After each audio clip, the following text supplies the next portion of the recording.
अध्याय 7 ज्ञान विज्ञानम योग विज्ञान सहित तत्व ज्ञान।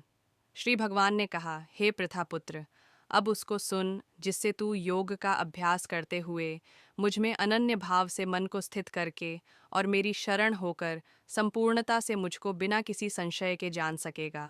अब मैं तेरे लिए उस परम ज्ञान को अनुभव सहित कहूँगा जिसको पूर्ण रूप से जानने के बाद भविष्य में इस संसार में तेरे लिए अन्य कुछ भी जानने योग्य शेष नहीं रहेगा।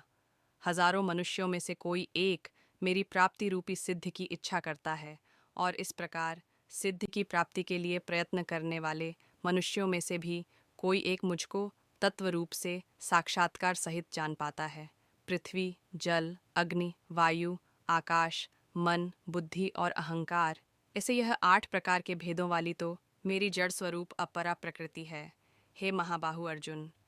परंतु इस जड़ स्वरूप अपरा प्रकृति, माया के अतिरिक्त अन्य चेतन दिव्य स्वरूप परा प्रकृति आत्मा को जानने का प्रयत्न कर, जिसके द्वारा जीव रूप से संसार का भोग किया जाता है। हे अर्जुन, तू मेरी इन जड़ तथा चेतन प्रकृतियों को ही सभी प्राणियों के जन्म का कारण समझ, और मैं ही इस संपूर्ण जगत की उत्पत्ति तथा प्रलय का मूल कारण हूँ। हे धनंजय, मेरे अतिरिक्त अन्य कुछ भी नहीं है। जिस प्रकार माला में मोती धागे पर आश्रित रहते हैं, उसी प्रकार यह संपूर्ण जगत मणियों के समान मुझ पर ही आश्रित है। हे कुंती पुत्र, मैं ही जल का स्वाद हूँ, सूर्य तथा चंद्रमा का प्रकाश हूँ, समस्त वैदिक मंत्रों में ओंकार हूँ, आकाश में ध्वनि हूँ और मनुष्यों द्वारा किया जाने वाला पुरुषार्थ भी मैं हूँ।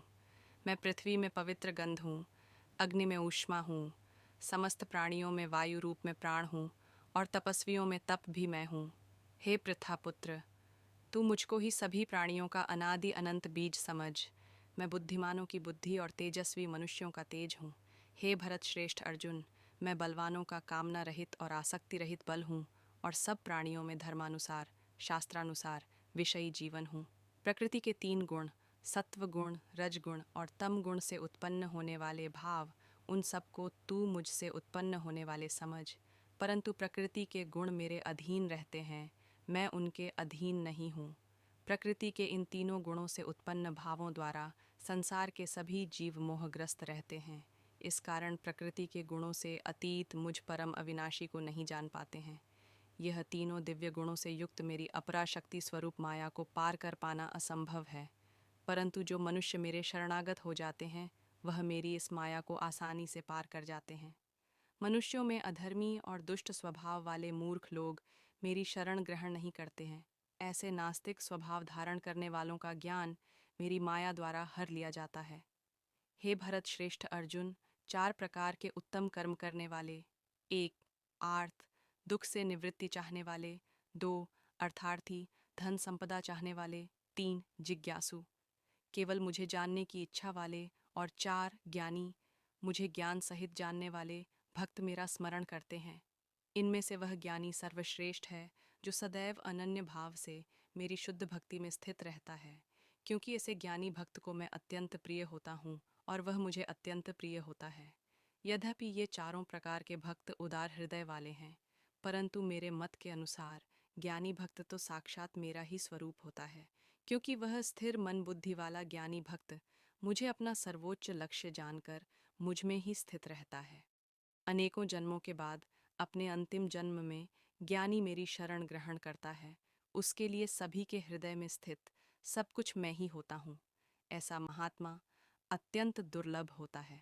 जिन मनुष्यों का ज्ञान सांसारिक कामनाओं के द्वारा नष्ट हो चुका है, वे लोग अपने अपने स्वभाव के अनुसार पूर्व जन्मों के अर्जित संस्कारों के कारण प्रकृति के नियमों के वश में होकर अन्य देवी देवताओं की शरण में जाते हैं। जैसे ही कोई भक्त जिन देवी देवताओं के स्वरूप को श्रद्धा से पूजने की इच्छा करता है, मैं उसकी श्रद्धा को उन्हीं देवी देवताओं के प्रति स्थिर कर देता हूँ।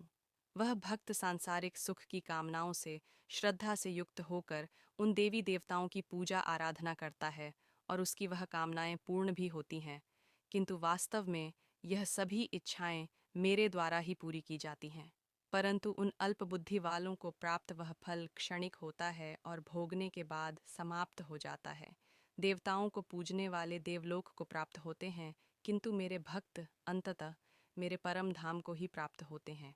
बुद्धिहीन मनुष्य मुझ अप्रकट परमात्मा को मनुष्य की तरह जन्म लेने वाला समझते हैं, इसलिए वह मेरे सर्वश्रेष्ठ अविनाशी स्वरूप के परम प्रभाव को नहीं समझ पाते हैं। मैं सभी के लिए प्रकट नहीं हूँ, क्योंकि मैं अपनी अंतरंगा शक्ति योग माया द्वारा आच्छादित रहता हूँ। इसलिए यह मूर्ख मनुष्य मुझ अजन्मा अविनाशी परमात्मा को नहीं समझ पाते हैं। हे अर्जुन, मैं भूतकाल में, वर्तमान में और भविष्य में जन्म मृत्यु को प्राप्त होने वाले सभी प्राणियों को जानता हूँ, परंतु मुझे कोई नहीं जानता है। हे भरतवंशी, हे शत्रु विजेता, संसार में सभी प्राणी इच्छा द्वेष आदि द्वंद्वों से उत्पन्न मोह के कारण जन्म लेकर पूर्ण मोह को प्राप्त होते हैं। परंतु जिस मनुष्य ने पूर्व जन्मों में और इस जन्म में पुण्य कर्म किए हैं तथा उसके सभी पाप पूर्ण रूप से नष्ट हो चुके हैं, वह दृढ़ संकल्प के साथ मेरी भक्ति करके मोह आदि सभी द्वंद्वों से मुक्त हो जाता है। जो मनुष्य मेरी शरण होकर वृद्धावस्था और मृत्यु से मुक्ति पाने की इच्छा करता है, ऐसे मनुष्य उस ब्रह्म को, परमात्मा को और उसके सभी कर्मों को पूरी तरह से जानता है। जो मनुष्य मुझे अधिभूत, संपूर्ण जगत का कर्ता, अधिदैव, संपूर्ण देवताओं का नियंत्रक तथा अधियज्ञ, संपूर्ण फलों का भोक्ता सहित जानता है और जिसका मन निरंतर मुझ में स्थित रहता है, वह मनुष्य मृत्यु के समय में भी मुझे जानता है।